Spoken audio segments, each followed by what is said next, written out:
नमस्कार. श्री स्वामी समर्थ. कोण आहे देवी शैलपुत्री? देवी शैलपुत्रीची कथा. शैलपुत्री मातेला सती असेही म्हणतात. सती प्रजापती दक्ष यांची कन्या होय. वडिलांच्या विरोधात जात सती मातेने भगवान शिवांशी विवाह केला होता. त्यानंतर काही वर्षांनी प्रजापती दक्षने मोठा यज्ञ करण्याचे ठरवले. यासाठी त्याने सर्व देवी देवतांना आमंत्रणे पाठवली, परंतु भगवान शिवाला त्यांनी आमंत्रण पाठवलं नाही. देवी सतीला आमंत्रण येणार हे चांगलेच माहिती होते, पण तसे झाले नाही. ती त्या यज्ञाला जायला हताश होती, पण भगवान शंकरांनी नकार दिला.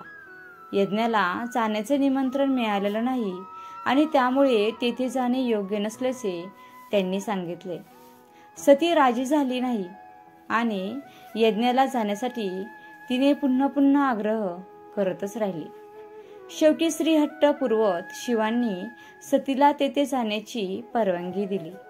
सती जेव्हा तिचे वडील प्रजापती दक्ष यांच्या घरी पोहोचली तेव्हा तिने पाहिले की कोणीही तिच्याशी आदर आणि प्रेमाने बोलत नव्हते.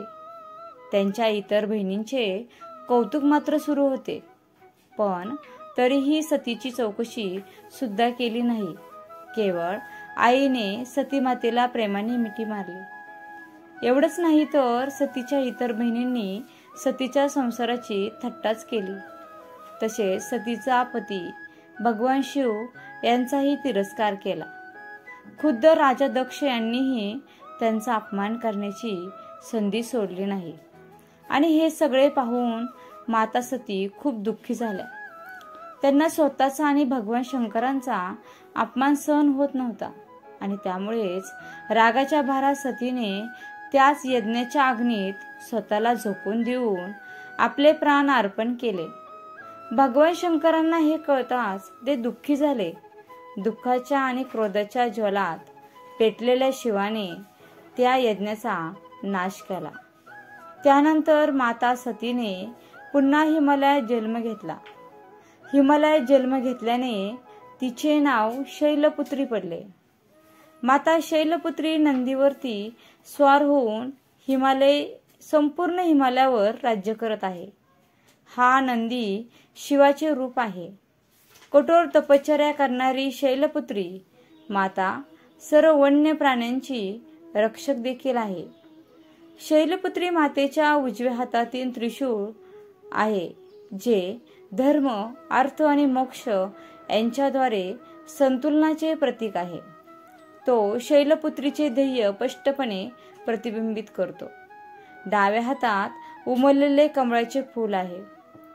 हिंदू पौराणिक कथांमध्ये कलश हे गणेशांचे रूप मानले जाते आणि त्यामुळे सर्वप्रथम घटस्थापना केली जाते. घटस्थापनेनंतर कलशांची प्रतिष्ठापना करून दुर्गा मातेला पूजेला येण्यासाठी आमंत्रित करा. आणि या उपासनेमध्ये सर्व तीर्थक्षेत्रे, नद्या, समुद्र, नवग्रह, दिग्पाल, दिशा, नगरदेवता, ग्रामदेवता यासह सर्व योगिनींना आमंत्रित करावे. एक लाकडी पाटावर लाल कापड पसरा. त्यावर माता शैलपुत्रीची प्रतिमा किंवा मूर्ती स्थापित करा.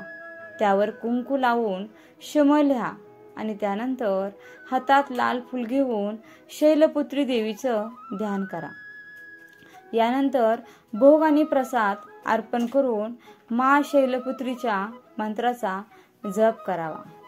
या मंत्राचा किमान 108 वेळा जप करा.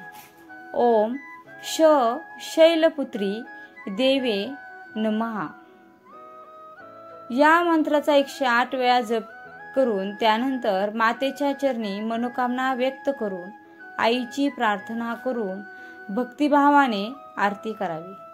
नवरात्रीच्या पहिल्या दिवशी मातेचे पहिले रूप असलेल्या माता शैलपुत्रीची पूजा केली जाते.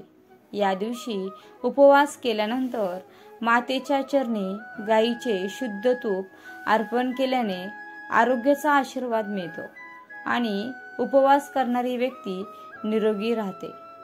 शैलपुत्री माता काशी नगरी वाराणसी येथे आहे. तिथे शैलपुत्रीचे एक अति प्राचीन मंदिर आहे. त्याबद्दल असे मानले जाते की माता शैलपुत्रीचे दर्शन घेतल्याने भक्ताच्या मनोकामना पूर्ण होतात.